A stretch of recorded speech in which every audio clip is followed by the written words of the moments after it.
యేసుని ప్రేమ ఛానల్కి స్వాగతం. దయచేసి ఈ ఛానల్ని లైక్ చేయండి, షేర్ చేయండి, సబ్స్క్రైబ్ చేయండి. వేద పాఠశాల రేడియో శ్రోతలకు స్వాగతం. పరిశుద్ధ బైబిల్ గ్రంథ పరిశీలనలో ప్రస్తుతం మనము ప్రవక్తల గ్రంథ ధ్యానాల వరకు వచ్చి ఉన్నాం. పెద్ద ప్రవక్తల్లో గొప్పవాడైన యిర్మీయా ప్రవక్తను గురించి ధ్యానిస్తూ ఉన్నాం.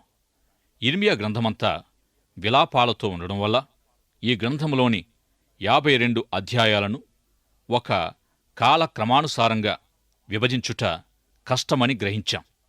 యిర్మీయా జీవితంలోని అంత్యదశలో కారాగృహములో ఉన్నప్పుడు జ్ఞాపకానికి తెచ్చుకున్న సందేశాలే ఈ గ్రంథములో వ్రాయబడ్డాయి. ప్రవక్తగా 41 సంవత్సరాలు దేవుని సందేశాలను ప్రకటించి వాటిని జ్ఞాపకానికి తెచ్చుకున్న పరిస్థితులను 36వ అధ్యాయములో చూస్తాం. యిర్మీయా ప్రకటించిన కాలానికి అనుగుణంగా సందేశాలు వ్రాయబడలేదు. యిర్మీయాకు జ్ఞాపకం వచ్చినట్లుగా సందేశాలు గ్రంథస్థం చేయబడ్డాయి. గనుక సందేశాలుగానే ఈ గ్రంథాన్ని ధ్యానం చేయుట చాలా మంచిది. చిహ్నరూపమైన సందేశాలను ఇవ్వడములో యిర్మీయా, యెహెజ్కేలు సమర్థులు అని చెప్పాలి. కొండను తిరిగి రూపించుట అను సందేశము ద్వారా యిర్మీయా దేవుని ప్రజలకు వివరించిందేమిటంటే, చెరగొని పోబడేవారు చెరలో నూతన పాత్రవలె చేయబడతారు. కుమ్మరివాని ఇంటి వద్ద కుమ్మరివాని ఇష్టము చొప్పున రూపింపబడక విడిపోయిన కొండను యిర్మీయా చూశాడు.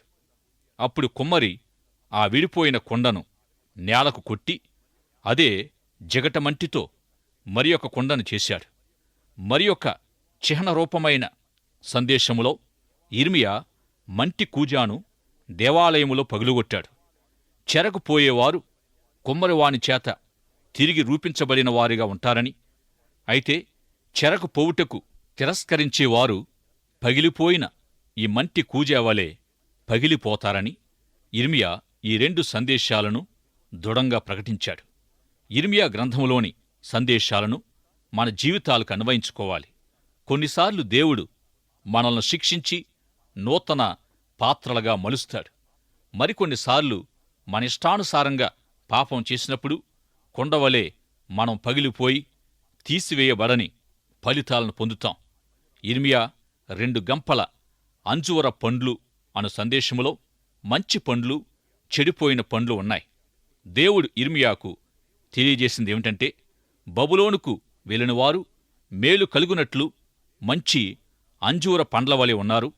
వారికి హాని కలుగకుండా వారిని తిరిగి రప్పిస్తాను. వారిని పెరికివేయక నాటిదను. నన్నెరుగు హృదయమును వారికిచ్చెదను. వారు నా ప్రజలయుందురు, నేను వారి దేవుడినయుందును.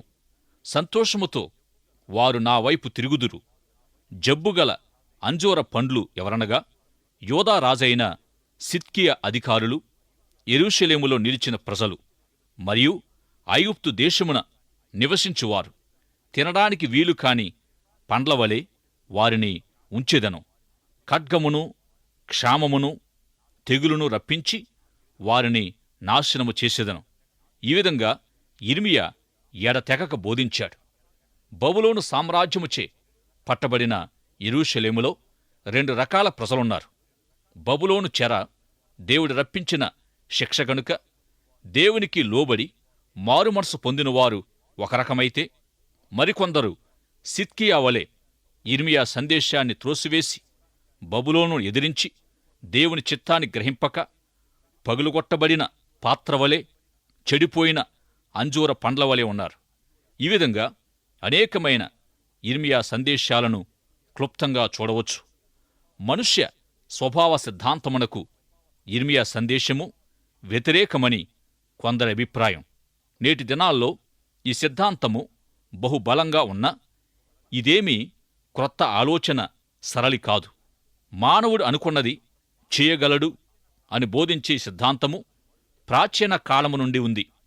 మనుష్య స్వభావ సిద్ధాంతము చెప్పేదేమిటంటే, నా విధికి నేనే ప్రభువును, నా ప్రాణమునకు నేనే నాయకుడను. దీనిని నమ్మేవారు చెప్పేదేమిటంటే, ఆత్మవిశ్వాసము కలిగి వ్యక్తి అనుకున్నది సాధింపవచ్చు. అయితే లేఖనాల్లో గొప్పవారైన మోషేలాంటి వారి జీవితం ఈ మానవ సిద్ధాంతానికి వ్యతిరేకంగా ఉంది. జీవితంలో గొప్ప ఆత్మీయ నాయకులుగా ఎదిగిన వీరనుభవం ఏమిటనగా, నేను కాదు దేవుడే, దేవుడు నాతో ఉన్నాడు, నేను ఏమి చేయలేను, దేవుడు చేయగలడు, దేవుడు నాతో ఉన్నాడు. మానవ సంబంధమైన జ్ఞానాన్ని రద్దు చేయుటకై యిర్మీయా 10వ అధ్యాయములో ఈ విధంగా బోధించాడు. తమ మార్గాలను ఏర్పరుచుకొనుట నరుల వశములో లేదనియూ, మనుషులు తమ ప్రవర్తన యందు సన్మార్గమున ప్రవర్తించుట వారి వశములో లేదని వ్రాయబడింది. మరియు నరులను ఆశ్రయించి శరీరులను తనకు ఆధారము చేసుకొనుచు తన హృదయమును యెహోవా మీద నుండి తొలగించుకునివాడు శాపగ్రస్తుడు. తన స్వశక్తిని ఆధారము చేసుకొనివాడు పతనమగును. నీ చేతి బలమును ఆధారము చేసుకొనవద్దని కీర్తనకారుడు వ్రాశాడు. నమ్మవలసినది ఏమిటో యిర్మీయా తెలియజేశాడు. యెహోవాను నమ్ముకునివాడు ధన్యుడు, యెహోవా వానికి ఆశ్రయముగా ఉండును. కాని అనేకమంది మాకు కాపరి అవసరం లేదని నమ్ముతారు. మానవ జ్ఞానం మీద ఆధారపడి మానవునికున్న అవసరాలను తీర్చుకొనుటకు మానవ బుద్ధి చాలని భావిస్తారు. అయితే మీకు కాపరి అవసరం. దేవుని ప్రత్యక్షత, దేవుని సన్నిధి అవసరమయుంది. బయలుపరచబడిన దేవుని వాక్యమునకు లోబడవలెనని ప్రవక్తలందరూ బోధించారు. యిర్మీయా హృదయము పగిలి 8వ అధ్యాయములో ఈ విధంగా విలపించాడు. నా దుఃఖమునకు ఉపశాంతి లేదు, నా హృదయము పగిలిపోయినది. యెహోవా ఎక్కడాని, బహుదూర దేశము నుండి నా ప్రజల రోదన శబ్దము వినబడుచున్నది. దేవుడు మమ్మును ఎడబాసెనా? కోతకాలము గతించి ఉన్నది, గ్రీష్మకాలము జరిగిపోయెను. మనము రక్షణ నొందకై ఉన్నాము. గిలాదులో గుగ్గిలము ఏమీ లేదా? అక్కడ ఏ వైద్యుడును లేడా? నా జనులకు స్వస్థత ఎందుకు కలుగకపోవుచున్నది? బబులోను విజయము, చెర విషయము ముందుగా గ్రహించిన వాడైనందున యిర్మీయా విలపించే ప్రవక్త అని పిలువబడ్డాడు. ప్రజల అవిధేయత, పాపం వలన కలిగిన ఆపద, స్వస్థతను 4వ అధ్యాయములో తెలియజేశాడు. యూదా వారికిని యెరూషలేము నివాసులకును యెహోవా ఇలాగు సెలవిచ్చుచున్నాడు.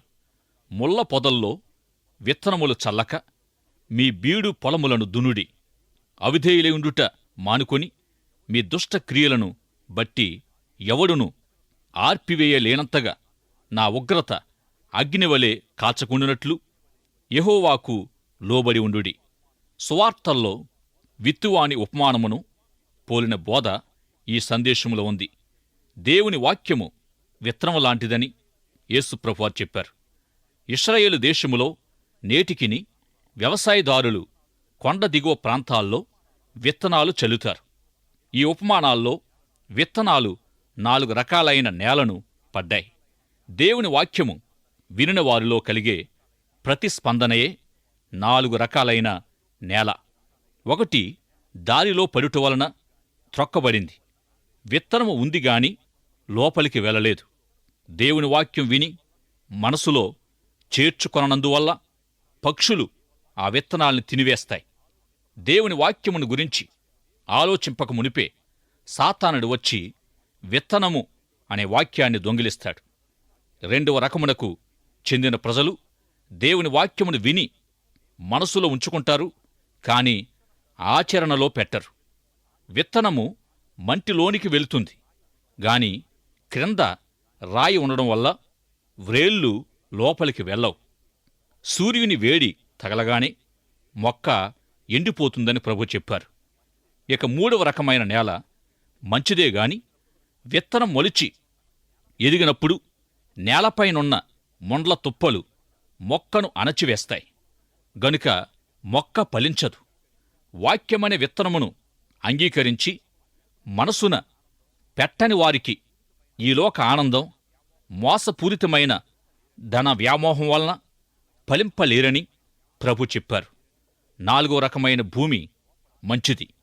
భూమి లోపలగాని వెలుపలగాని ఎటువంటి అడ్డంకులు లేనందువల్ల విత్తనము ఫలించి 30దంతలు 60దంతలు 100ంతలుగా ఫలిస్తుంది.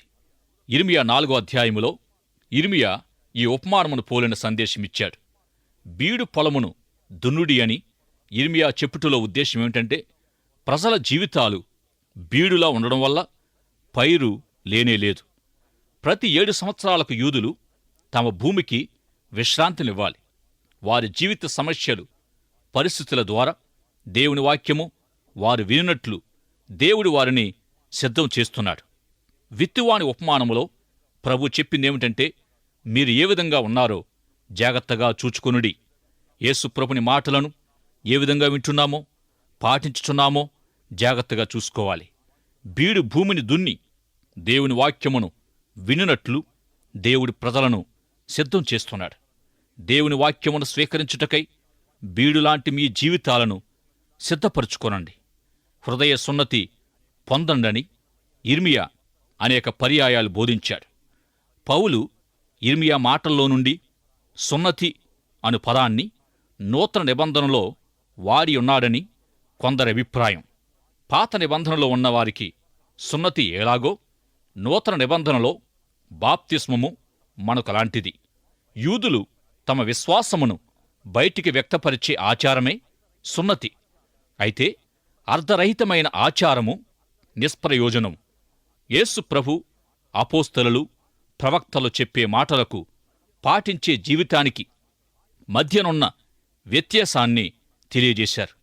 దేవుని మాటలను నమ్మమని చెప్పుట కంటే పాటించుట ఎంతో ముఖ్యమని బోధించారు. హృదయ సంబంధమైన సున్నతి బాప్తిస్మ యొక్క ఉద్దేశమేమనగా, విశ్వసించిన సంగతులను జీవితములో రుజువు చేయాలి.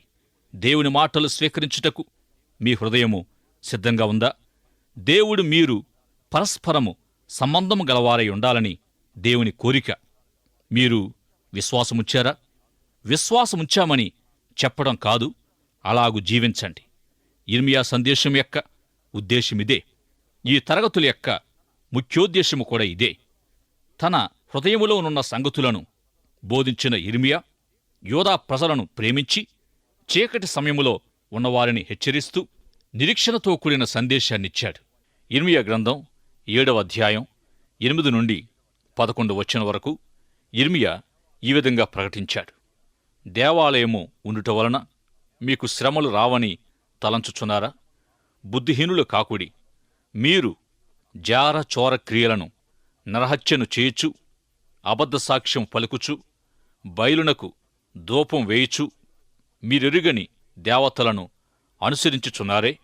అయినను నా నామం పెట్టబడిన ఈ మందిరములోనికి వచ్చి నా సన్నిధిని నిలుచుచు విడుదల నొందియున్నామని మీరు చెప్పుదురు. ఈ హేయ క్రియలన్నీయు జరిగించుటకేనా మీరు విడుదల నొందితిరి? నాదని చాటబడిన ఈ మందిరము మీ దృష్టికి దొంగల గుహ అయినదా? ఆలోచించుడి. నేనే ఈ సంగతి కనుగొనుచున్నాను. ఈ విషయాలను బట్టియే యేసు ప్రభు గాడిదపై యెరూషలేమునకు వెళ్లి దేవాలయమును పవిత్రపరచి అక్కడ క్రయ విక్రయము చేయువారితో, ప్రభు, నా తండ్రి ఇల్లు ప్రార్థనా మందిరం అనబడునని వ్రాయబడి ఉన్నది. అయితే మీరు దానిని దొంగల గుహగా చేసితిరి అని యిర్మీయా గ్రంథములోనున్న మాటలను ప్రభు పలికారు. నూతన నిబంధనలో పౌలు వ్రాసిన పత్రికల్లో, మరి ఇతర అపోస్తలులు వ్రాసిన గ్రంథాల్లో పాత నిబంధనలోని వాక్యాలను ఎక్కువగా ఎత్తి వ్రాశారు. మరిముఖ్యంగా ప్రవక్తలైన యెషయా, యిర్మీయా ప్రవచనాలను ఎక్కువగా ఎత్తి వ్రాయడం జరిగింది. నమ్మిన విషయాలను పాటించినప్పుడు యిర్మీయా ఇచ్చే మందు ఏమనగా, నా మాటకు లోబడుడి, అప్పుడు నేను మీ దేవుడినయుందును, మీరు నా ప్రజలయుందురు. ఈ మాటలు క్రొత్త నిబంధనలోనూ కలవు. పాత నిబంధన ప్రవక్తలు బోధించినదేమనగా, దేవుని పిల్లల వలె మీరు జీవించినప్పుడు మీరు నిజముగా దేవుని పిల్లలు, అనగా ఈ లోక పద్ధతులకు వేరై పరిశుద్ధంగా అపవిత్రత అంటకుండా మనం జీవించాలి. అప్పుడు మనము దేవుని కుమారులముగా, కుమార్తెలముగా ఉండగలమని యిర్మీయా ఇతర ప్రవక్తలు బోధించారు. యిర్మీయా సందేశాలను భారముతో బోధించాడు. యిర్మీయా 23వ అధ్యాయములో ప్రజలు కాని, ప్రవక్తలు కాని, యాజకులు కాని, దేవుడు నేడు మీకిచ్చే విచార వార్త ఏమి యిర్మీయా అని అడిగితే, దేవుడు మిమ్మును విడిచివేశాడు గనుక మీరే విచారకరమైన వార్త, దేవుడు మాకిచ్చే విచార వార్త ఏమని చులకనగా అడిగే అబద్ధ ప్రవక్తలు, యాజకులు, ప్రజలను, వారి కుటుంబాలను నేను శిక్షించెదను. నా మాటలను మీరు త్రిప్పివేయుచున్నారని, నేను పలుకని మాటలు పలుకుచున్నారని దేవుడు తెలియచేయుచున్నాడు. దేవుని సందేశమేమి, మీకు దేవుడు చెప్పేదేమి అని యిర్మీయాను అడగవలెను గాని, దేవుని దుర్వార్త ఏమని హేళన చేసిన ఎడల నేను మిమ్మును ఎత్తివేయుచున్నాను. మీకును మీ పితరులకును నేనిచ్చిన పట్టణమును నా సన్నిధి నుండి పారవేయుచున్నాను. ఎన్నడునూ మరువబడని నిత్యాపవాదమును, నిత్య అవమానమును మీ మీదికి రప్పించెదను. యిర్మీయా సందేశములో ప్రజలకు జరగబోయే ఉపద్రవము ప్రవచించబడింది గనుక ప్రజలు యిర్మీయాను హేళన చేశారు. యిర్మీయా గ్రంథమును నేడు మనము గౌరవించుటకు కారణం, యిర్మీయా ప్రవచించిన విపత్తు మాత్రమే గాక శుభ సందేశము కూడా పూర్తిగా నెరవేరింది. ఇశ్రాయేలీయులు చెర నుండి తిరిగి వచ్చే సందేశముతో పాటు మెస్సియాను గురించి ప్రవచించాడు. ఇశ్రాయేలుకు మనకు నిరీక్షణ యేసు ప్రభు రాకడ. పాత నిబంధన ప్రవక్తలు ప్రవచించినవి నెరవేరినప్పుడు వారికి మెప్పు కలిగింది. అయితే యిర్మీయా ప్రవచించిన విపత్తు చెర నెరవేరింది గాని బబులోను చెర నుండి విముక్తికి 70 ఏళ్ల తర్వాత నెరవేరింది. యిర్మీయా మాటల ద్వారా ప్రేరేపించబడి దానియేలు 70 వారాల గురించి ప్రవచించాడు. దానిలో రాబోయే మెస్సియాను గురించిన గొప్ప ప్రవచనము చెప్పబడింది. యిర్మీయా సందేశము భావోద్రేకము గలది. నా హృదయము వేదనతో యున్నది, నేను మౌనముగా ఉండలేను. శత్రువు బాకానాదము, యుద్ధకేకలు నాకు వినబడుచున్నవి. దేశము పూర్తిగా నాశనమగునంతగా విధ్వంసము జరుగుచున్నది. ఒక్క క్షణములోనే ప్రతి ఇల్లు కూలును. ఎంతకాలమిది జరుగును? ఎంతకాలము నా చుట్టూ మరణము, నాశనము నేను చూడవలెను? ఈ ప్రవచనం బబులోను విజయానికి సంబంధించింది. భయంకరమైన ఈ విపత్తును ముందుగానే తెలిసినవాడై ఎంతకాలమిది సంభవించునని విలపిస్తూ ఉన్నాడు. దీనికి సమాధానంగా యిర్మీయా గ్రంథము 4వ అధ్యాయములో, నా జనులు అవివేకులు, వారు నన్నెరుగరు, వారు మూఢులైన పిల్లలు, వారికి తెలివి లేదు. కీడు చేయుటకు వారికి తెలియను గాని మేలు చేయుటకు వారికి బుద్ధి చాలదు. నేటి దినాల్లో విధ్వంసకరమైన ఆయుధాలు తయారు చేయుటలో నైపుణ్యత ఉంది గాని మంచి పనులు, భక్తిగల క్రియలు మానవుడు చేయడం లేదు.